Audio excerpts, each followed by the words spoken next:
Boa noite a todos, com bastante alegria que hoje retornamos a essa casa tão aconchegante, tão amorosa, e é com prazer que vamos então falar um pouco do Evangelho de Jesus. E hoje nós vamos falar especificamente um tema que se chama Justiça e Causa das Aflições, que ele está contido no capítulo 5 do Evangelho segundo o Espiritismo. E quando nós avaliamos de um modo geral os textos do Evangelho, existe um capítulo que é composto por mais de 40 páginas, que é sobre as preces, Pedi e obtereis, lá no final do Evangelho. Depois, a seguir, os demais capítulos são menores, mas esse capítulo tem em torno mais ou menos de 26 páginas. Tal é a importância dele. E nós vamos então hoje tratar desse assunto, mas focado dentro do Evangelho segundo o Espiritismo. Então, nesse capítulo, para quem já leu o Evangelho, vai ser repetitivo, mas a gente sempre tem assuntos interessantes para nós falarmos, Então, vamos lá.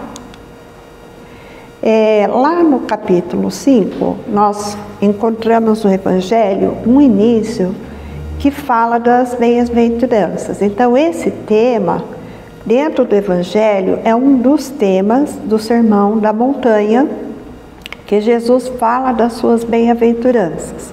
E ele aqui vai falar o seguinte: bem-aventurados os que choram, pois que serão consolados.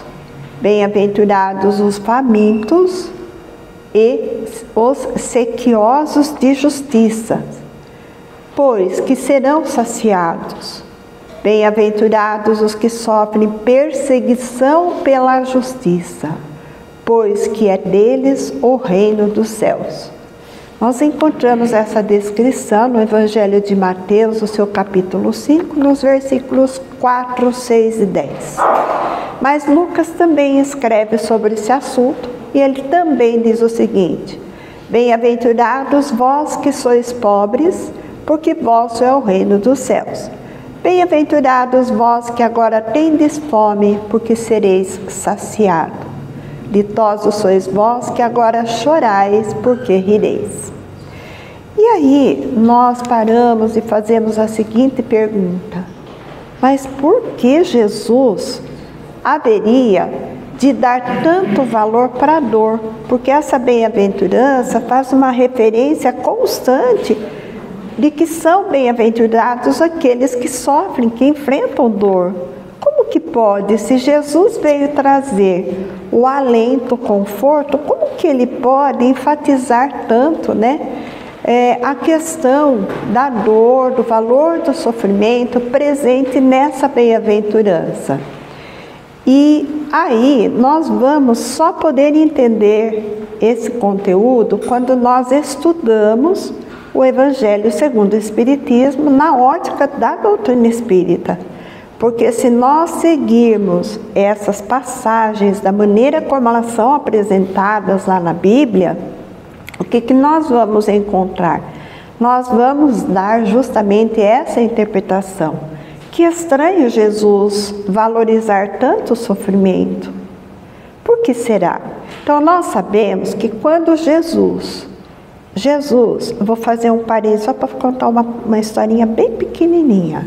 Jesus é um espírito extremamente evoluído e ele passou por todas as experiências evolutivas que nós, espíritos encarnados, aqui na Terra, estamos passando. Só que o planeta que Jesus ele progrediu e se tornou esse espírito evolutivo, ele já até desapareceu da galáxia. Há tanto tempo faz que Jesus vivenciou o seu progresso espiritual. Então ele conhecia exatamente o processo, o que significava o processo da evolução, do progresso espiritual. E é por isso que ele fala muito nas bem-aventuranças.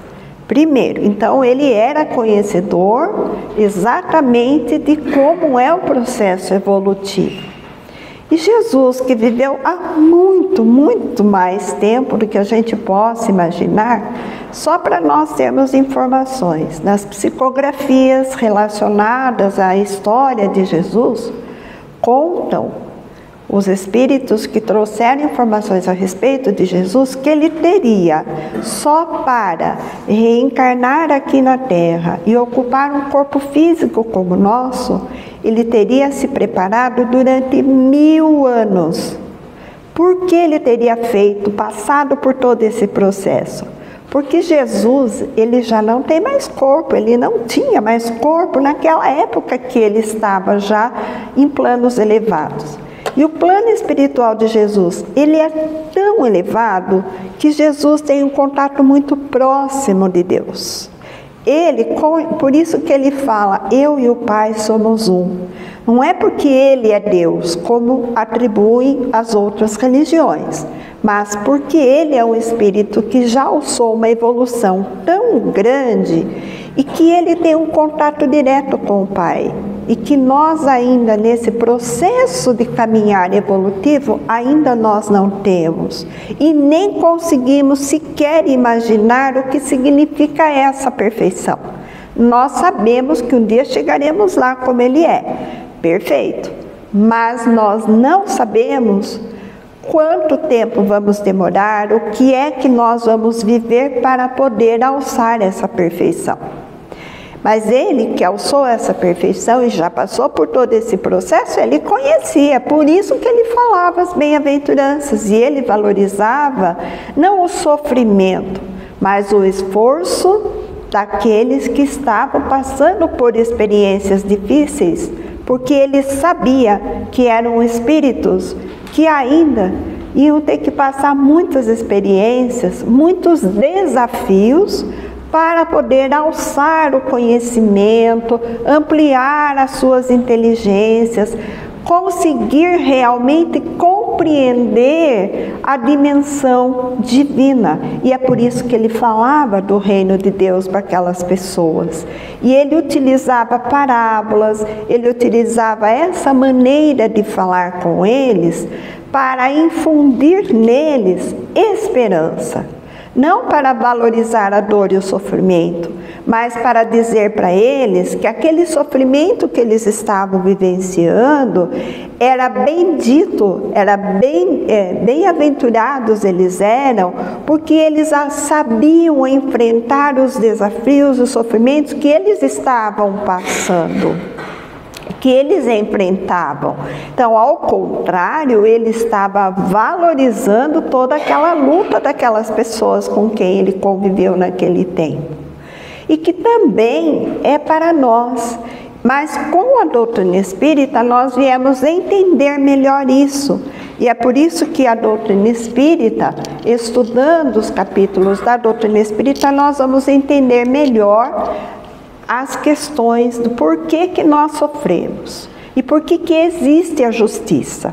Então, um dos primeiros tópicos, a primeira pergunta do Livro dos Espíritos, que Allan Kardec faz para os espíritos, ele faz a pergunta, que é Deus? Daí os espíritos respondem para ele, é causa primária de todas as coisas, inteligência suprema do universo. E depois, mais tarde, lá Allan Kardec vai falar dos atributos de Deus. E os atributos de Deus, um deles é de que Deus é bom, é misericordioso e é justo. Então, por que todas essas informações elas são importantes para nós? Justamente porque a doutrina espírita ela não apresenta mais aquele Deus vingativo, aquele Deus que pune, porque assim que nós aprendemos no nosso berço, quando nós fomos católicos, quando fomos evangélicos, né? Depois, quando a gente começa a conhecer o Espiritismo, a gente vai entender que não era daquele jeito, que Deus, ele não precisa dos nossos sacrifícios, das nossas penitências. Deus, ele é extremamente Pai, amoroso, bom e misericordioso. Agora, se ele é bom, é misericordioso, como que pode Deus fazer com que a gente sofra? nos dar a vida terrena, porque nós falamos que Ele é o nosso Criador. Ele nos criar e criar da maneira como somos. Deus não teria nos criado uns melhores, outros piores, como fala aqui no Evangelho, né? Porque uns têm tantas virtudes e outros não têm. Será que isso realmente teria sido criado por Deus? Não. Deus os criou, nos criou simples e ignorante, mas não na ignorância no sentido que nós chamamos os outros. Às vezes nós xingamos outra pessoa, né? Fala, mas esse cara é ignorante. Não é que nós queremos dizer que a ignorância é o indivíduo grosseiro. Não, Deus nos criou grosseiros, estúpidos, mal educados. Não é nesse sentido. Mas ignorância significa desprovido de conhecimento. E aí nós precisávamos adquirir conhecimento. Mas como que nós vamos adquirir conhecimento se não temos as experiências? Nós precisamos viver a experiência. Então vamos trazer Deus para pertinho de nós. Todos nós temos o pai e a mãe. Todos nós, pelo menos a maioria, tem. Se não tem o pai, a mãe biológica, tem um pai e a mãe que tutoriou, que se tornou tutor, que assumiu a tutela dessa pessoa e a ajudou a crescer, né? Evoluir. E por que será que os pais põem todos os seus filhos para estudar cedo, para se alfabetizar? Hoje, no Brasil, há uma lei, mas quando não existia lei, por que a meta dos pais é pôr os filhos na escola? Para que esses filhos possam, a gente ouve os pais falar assim, eu não quero que meus filhos repitam a jornada que eu vivi, de muitos sacrifícios, de muita privação muitas vezes, porque nossos pais tiveram muitas privações. E eles não querem que a gente viva isso de novo, então eles nos colocam na escola. Só que quando nós vamos na escola, nós não imaginamos os desafios que vamos enfrentar na escola. Que nós vamos ter dificuldade para compreender, para escrever frases, para escrever textos. Que nós vamos ter dificuldade para fazer cálculo. E muita gente acaba não gostando de matemática, não é? Mas os nossos pais persistem, insistem. E os bons pais acompanham seus filhos na escolaridade, porque sabem que é muito importante para o futuro deles. E Deus, quando Ele nos criou, Ele colocou-nos com a inteligência. A primeira coisa que nós ganhamos quando atingimos o estado de seres humanos, o estágio chamado hominal, no processo da nossa evolução espiritual, nós adquirimos dois elementos importantes: a capacidade de escolha e o raciocínio, que era decorrente da capacidade nossa, da nossa própria inteligência que foi se desenvolvendo. Nós, diferente dos animais, nós temos sentimentos, nós temos a racionalidade, nós pensamos, nós sentimos, né? Nós temos emoções. Os animais, a gente diz que eles não sentem, mas nós que vivemos com animais domésticos sabemos que eles sentem. A mãe que tem sua cria, por que ela defende sua cria? Porque existe um vínculo ali maternal. Então, Deus criou tudo certo, perfeito. Mas por que nós sentimos sofrimento? Os animais, eles também sofrem, né? Nós temos nossos animais domésticos que adoecem, que tem problema de rim, problema de coração, que envelhecem que nem a gente, que passam sofrimentos. Mas eles não reclamam, eles ficam silenciados. Nós nos esperneamos, nós temos medos, porque nós já estamos num estágio mais avançado e nós precisamos viver essas experiências, e essas experiências são desafios para o nosso crescimento. E é lógico que toda vez que nós enfrentamos desafios, muitas vezes nós acertamos, mas muitas vezes não, nós erramos, né? E aí, diante disso, nós precisamos repetir, né? O professor na escola não faz isso com o aluno. Se o aluno vai na escola, ele leva de qualquer jeito, vai chegar uma hora que ele vai ter que enfrentar a prova, vai ter que fazer reforço, e muitas vezes, agora já não se tem repetência, mas nós tivemos muito tempo, a gente repetiu escola, né? Eu costumo dizer, hoje a lei não permite repetir o aluno, mas a vida vai fazer ele repetir os seus desmandos, a sua irresponsabilidade diante da escola, né? Bom, mas por que nós estamos falando isso? Justamente para entender o que a doutrina espírita nos ensina. Que Deus, Ele é um Pai bom, misericordioso e justo. Como eu já disse, causa primária de tudo. Mas Ele não é um Pai que quer ver a nossa infelicidade, que quer nos punir. Então nós precisamos entender de onde é que vem essa dor, esse sofrimento. Não é imposto por Deus, né? Nós já vamos entender isso. Também o Espiritismo mostra para nós que nós somos imortais e que nós somos envolvidos por uma lei chamada leis naturais, que já falamos outras vezes aqui, né? E que essas leis naturais é que vão nos auxiliando no nosso progresso. E uma das leis é a lei da evolução, a lei do progresso, a lei do trabalho.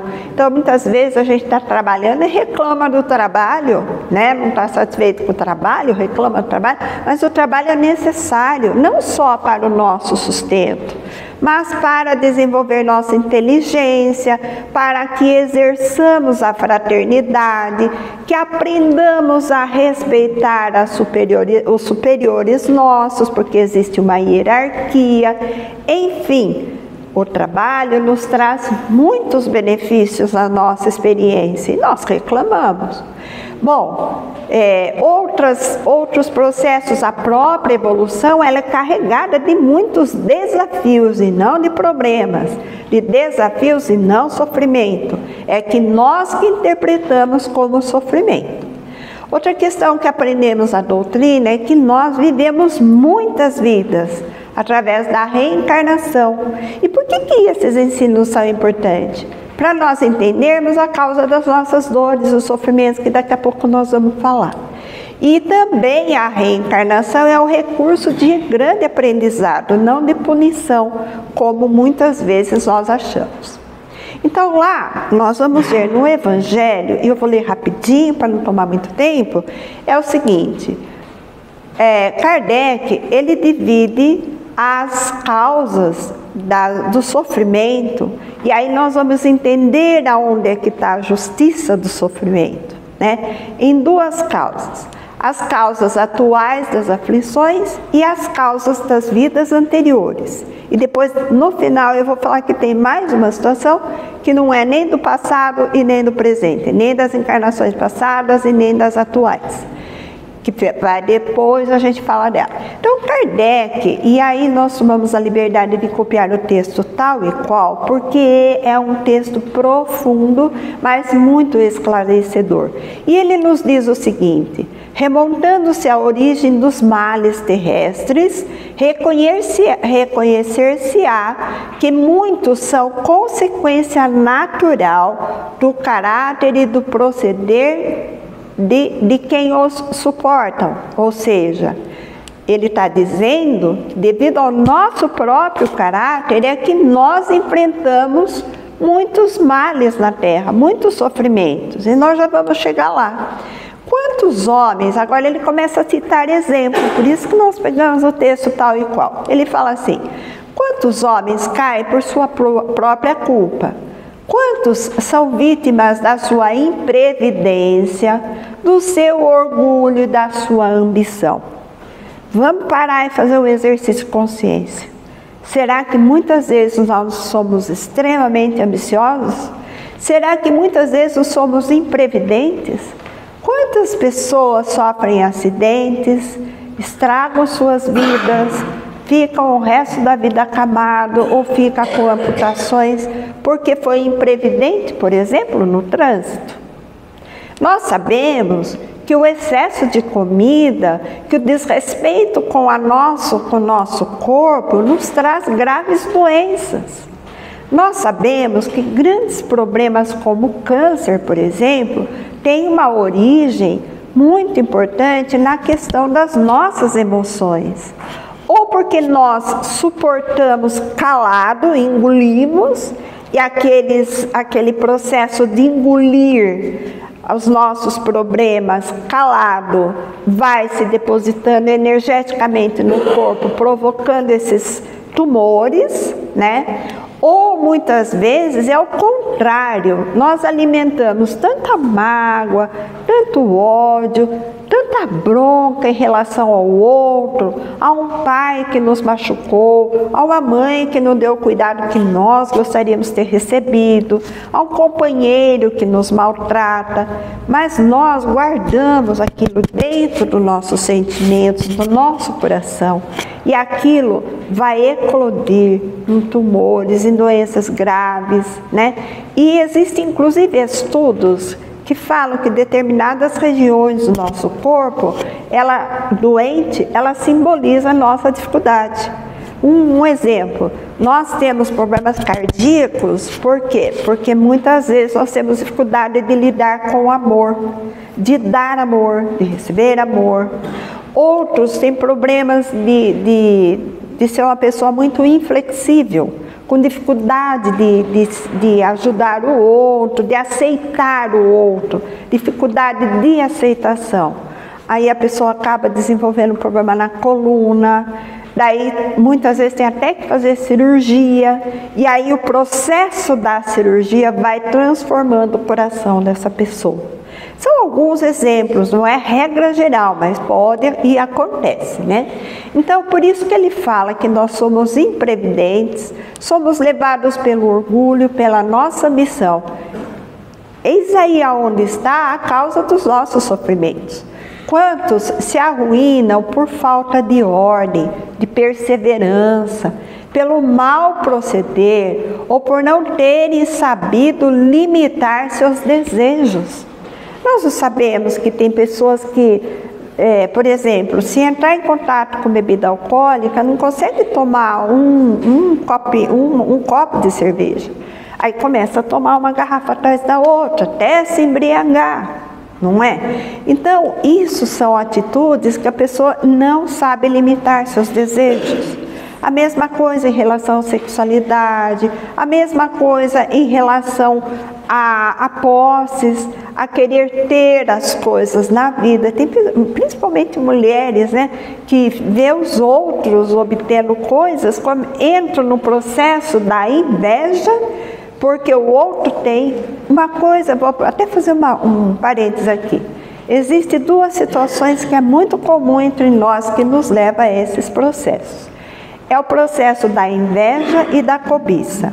A cobiça é aquela que a gente vê o sucesso do outro, a gente quer ter o mesmo sucesso, vai lutar para conseguir ter aquele sucesso. E não é tão grave, porque a gente é que vai correr atrás. Mas a inveja não. A inveja é aquele que vê o que o outro tem sucesso, mas fica realmente mordido, magoado, porque o outro está com sucesso, está alcançando aquilo que ele gostaria de alcançar e não alcança. E aí, ao invés de vibrar, de aplaudir a obtenção do sucesso do outro, é aquele que fica falando mal por detrás. Viu? É aquele vizinho que vê a gente com um carro novo, chega e fala assim: viu? Olha só, o cara está nadando no dinheiro, está com um carro novo de novo. Quando você ouve pessoas fazendo esse tipo de comentário, pode ter certeza que atrás desse coração existe a inveja. Então vejamos quanta coisa nós fazemos e nós ainda reclamamos dos nossos sofrimentos. Quantas uniões desgraçadas porque resultaram de um cálculo de interesse ou de vaidade nas quais o coração não tomou parte alguma. Agora, a gente não vive mais tanto isso, mas lá no passado, que os casamentos eram acertados, Quantos, né, problemas existiram lá no passado ao ponto de haver homicídio, feminicídio e ficava coberto. Hoje a gente está vivendo uma experiência que fica fervilhando porque já não fica mais escondido isso, né? Então ele continua nos falando quantas dissensões funestas, disputas se teriam evitado com um pouco de moderação e menos suscetibilidade. O que é suscetibilidade? É aquela pessoa que se magoa por qualquer coisinha, que responde, que revida. Muitas vezes a gente acaba tendo acidentes graves no trânsito, de haver mortes no trânsito, por quê? Porque o indivíduo fechou o outro, muitas vezes fechou porque estava com pressa, por alguma questão que aconteceu, o outro sai de lá com a arma na cinta e mata, sem menos, né? Por quê? Porque é extremamente sensível, extremamente suscetível. Quantas doenças e enfermidades decorrem da intemperança e dos excessos de todo gênero? Nós não vivemos isso? Todos nós vivemos isso, né? Quantos de nós somos impacientes? Nós nos destemperamos com qualquer situação que nós temos que enfrentar dentro de casa, fora de casa, na fila de um banco, né? Então, veja quantas situações a gente acha que não, né? Que nós estamos sofrendo injustamente. Quantos pais são infelizes com seus filhos porque não lhes combateram desde o princípio as más tendências. Hoje nós estamos enfrentando graves problemas porque os pais trabalham fora, terceirizam o cuidado desses filhos, esses filhos não têm o carinho, o afeto, não que não devam trabalhar. Devem trabalhar porque exige, a situação social nossa exige o trabalho de nós. Porém, é preciso aproveitar o tempo que está com esses filhos para demonstrar interesse verdadeiro por eles. E quando eles cometem erros ou cometem comportamentos que a gente sabe que vai enveredar para o mau caminho, tem que cortar o mal pela raiz. Não pode esperar ele crescer para depois não saber o que fazer com um adulto que fica destrambelhando na vida, né? Por fraqueza ou indiferença, deixaram que neles desenvolvesse os germes do orgulho, do egoísmo, da tola vaidade, que produzem a secura no coração. Por isso que maltratam seus pais, por isso que muito cedo abandonam seus pais. Depois, mais tarde, quando colhem o que semearam, admiram-se e se afligem da falta de deferência com que são tratados e da ingratidão de seus filhos. É verdade ou não é? As palavras de Kardec eu não poderia de forma alguma usar que não fossem as palavras dele. Aí ele diz assim: interroguem friamente suas consciências, todos os que são feridos no coração pelas vicissitudes e decepções da vida.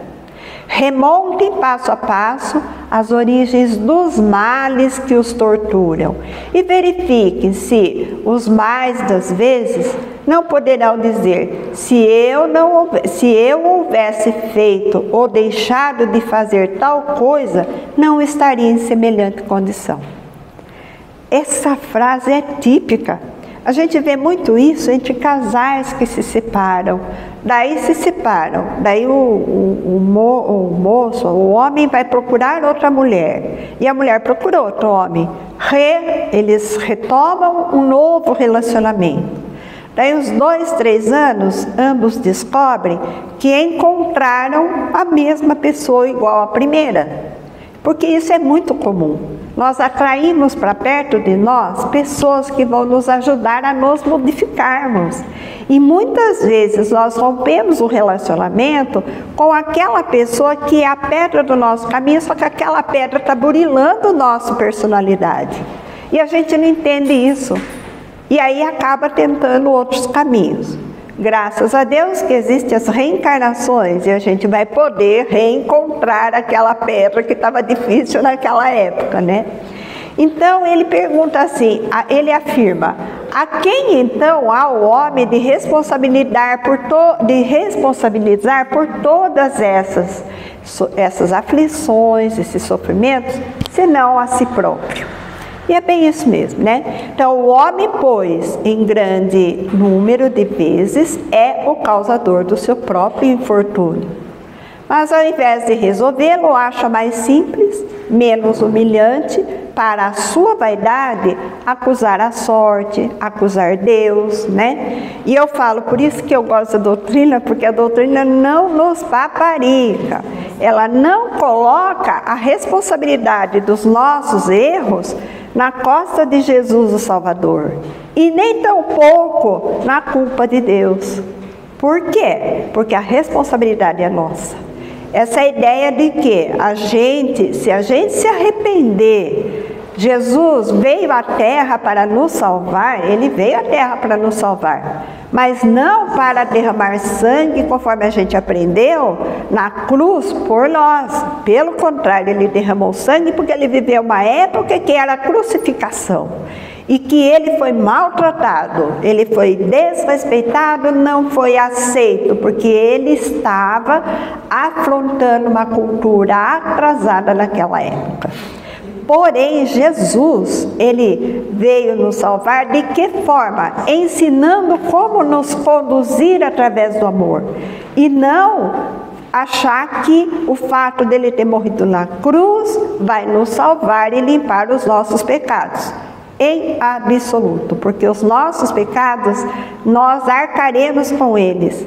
Não são pecados no sentido que aprendemos, mas são os erros que nós cometemos e que vão sofrer as consequências, né?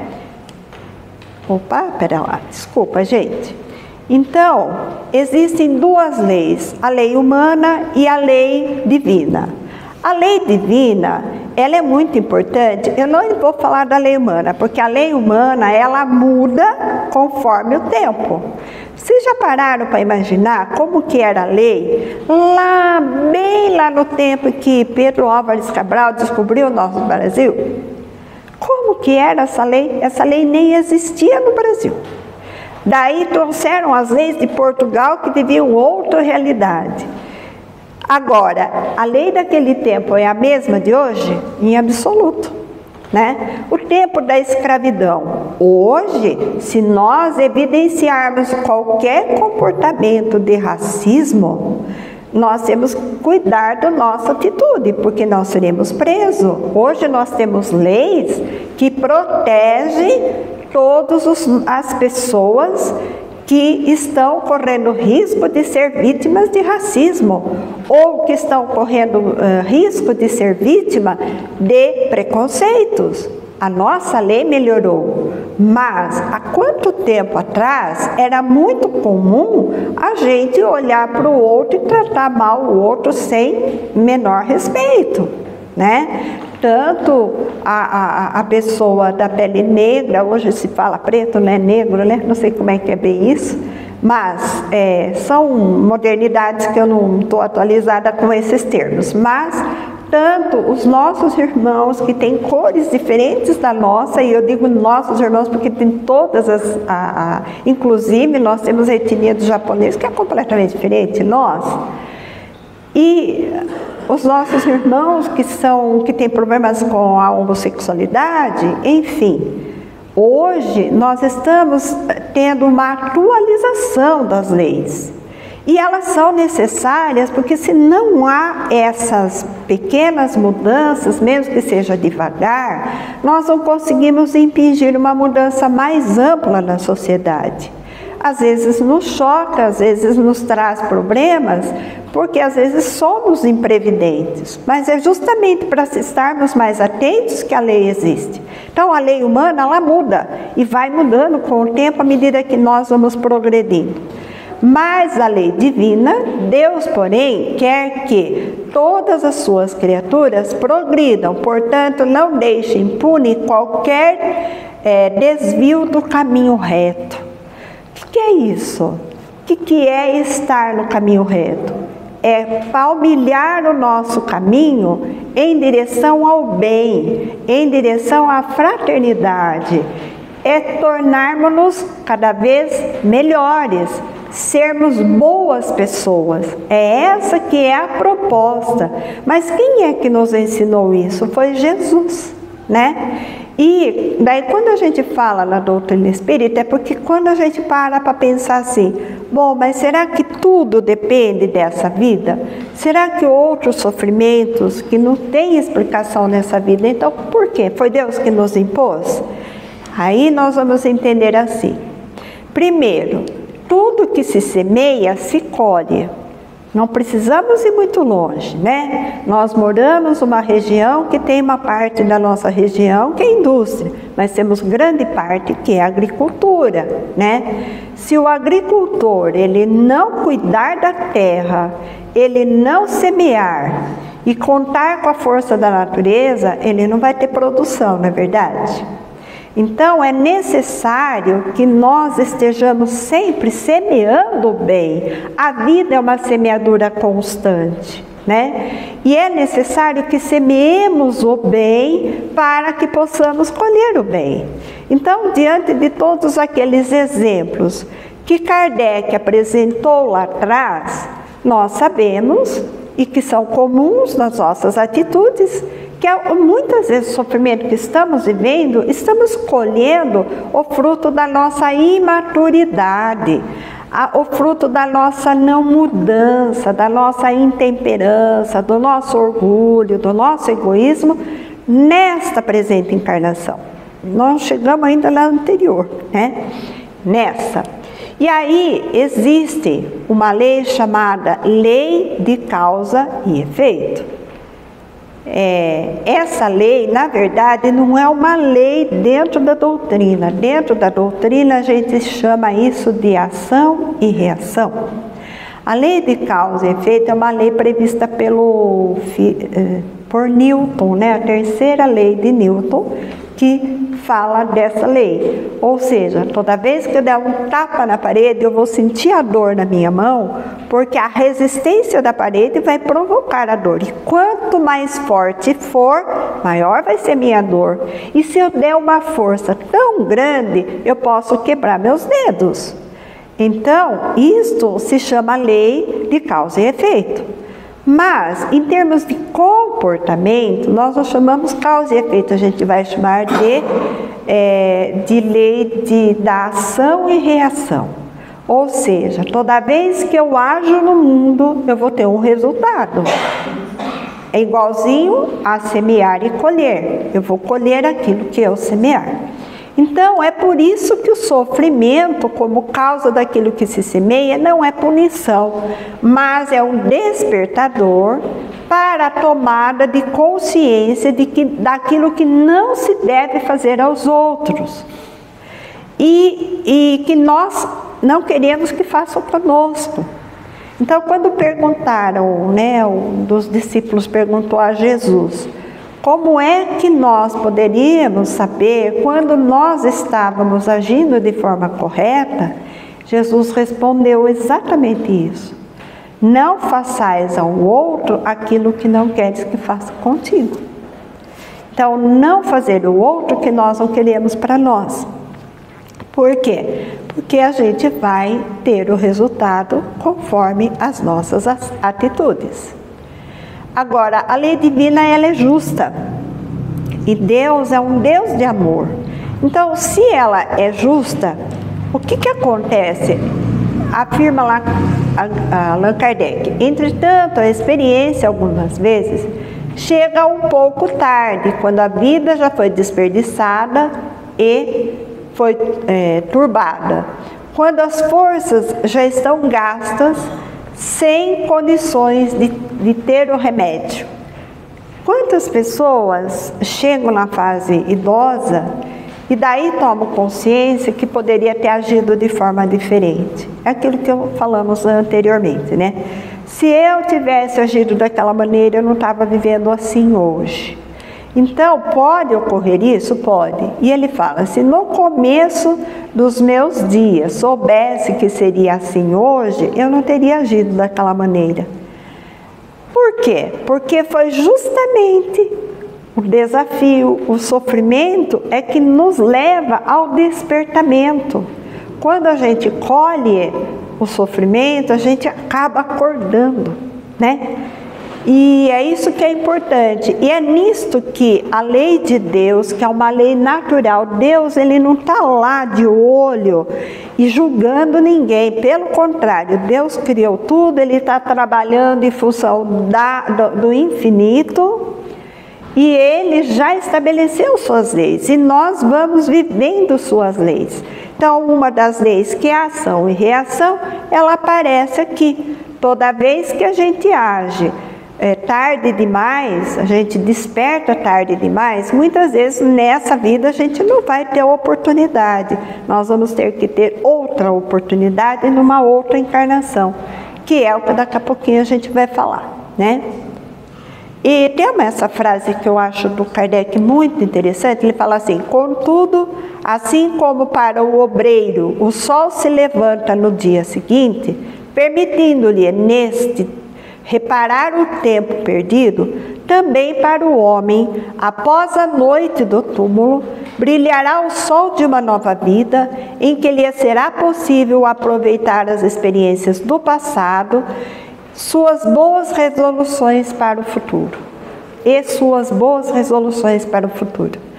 Quer dizer, como Deus ele realmente é justo e bom, o fato dele nos dar a oportunidade da reencarnação é a maior evidência da sua verdadeira justiça.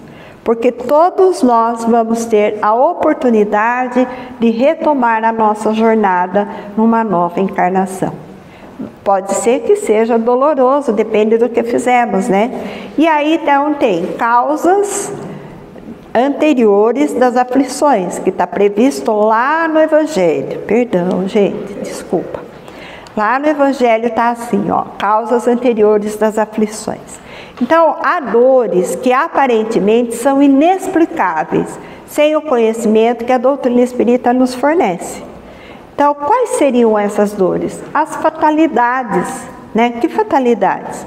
As perdas de entes queridos, os acidentes, principalmente mães que perdem seus filhos tão pequeninos, né? As catástrofes, as enfermidades congênitas, lesões cerebrais, deformidades de crianças que mal acabaram de nascer e morrem. Não tiveram tempo de fazer nem o bem nem o mal. Como explicar isso tudo? Então, se nós não conhecêssemos a doutrina, nós iríamos usar a famosa frase: Deus quis assim. E nós sabemos que Deus não quer o sofrimento de ninguém. E nem tampouco cabe a nós fazer esse tipo de julgamento. Então, Kardec ele fala: todavia, por virtude do axioma, segundo o qual todo efeito tem uma causa, tais misérias são efeitos que hão de ter uma causa. Então, se todas essas situações acontecem, tem que ter uma causa. Não pode ser simplesmente do nada. E a causa, e aí ele fala assim: e desde que se admita um Deus justo e bom, essa causa também há de ser justa.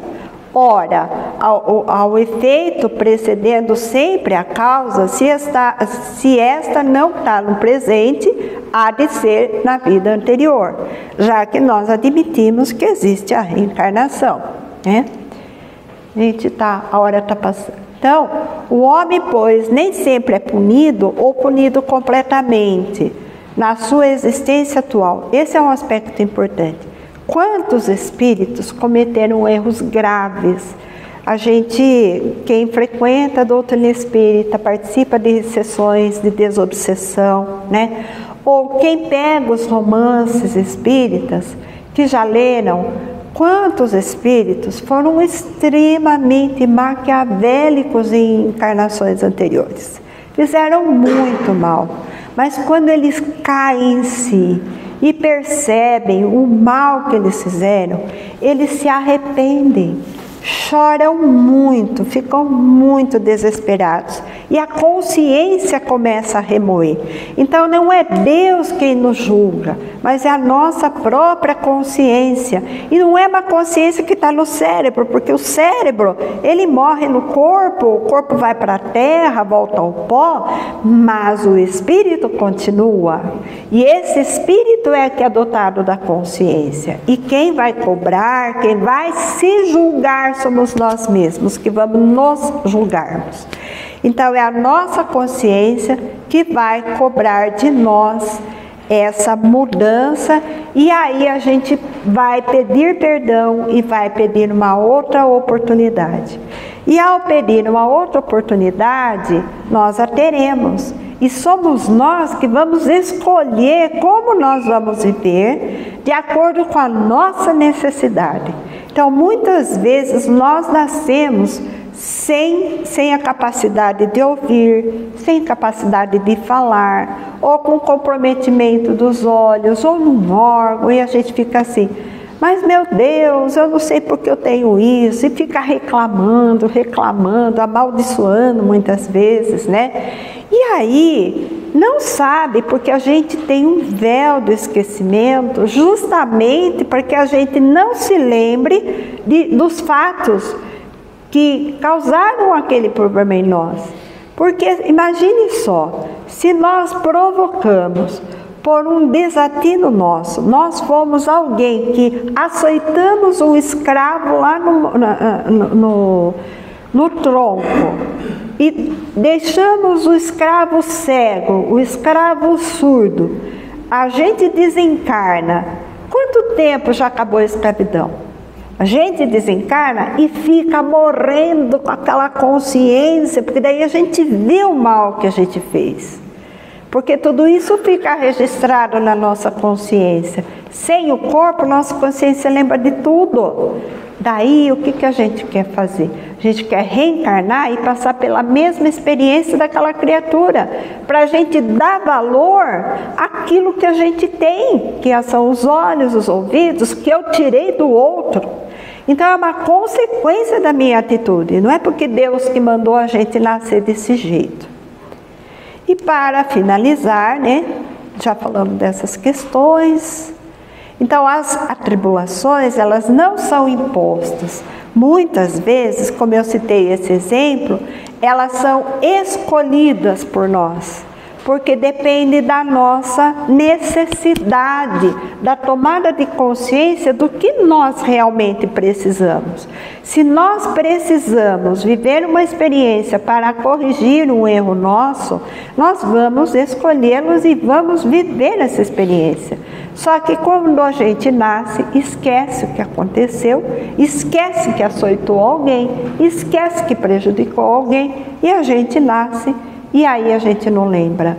E a gente não lembra e vai nascer bem do lado daquele que a gente prejudicou. E muitas vezes é aquela pessoa que vai nos cuidar, que vai nos auxiliar para que possamos progredir, né?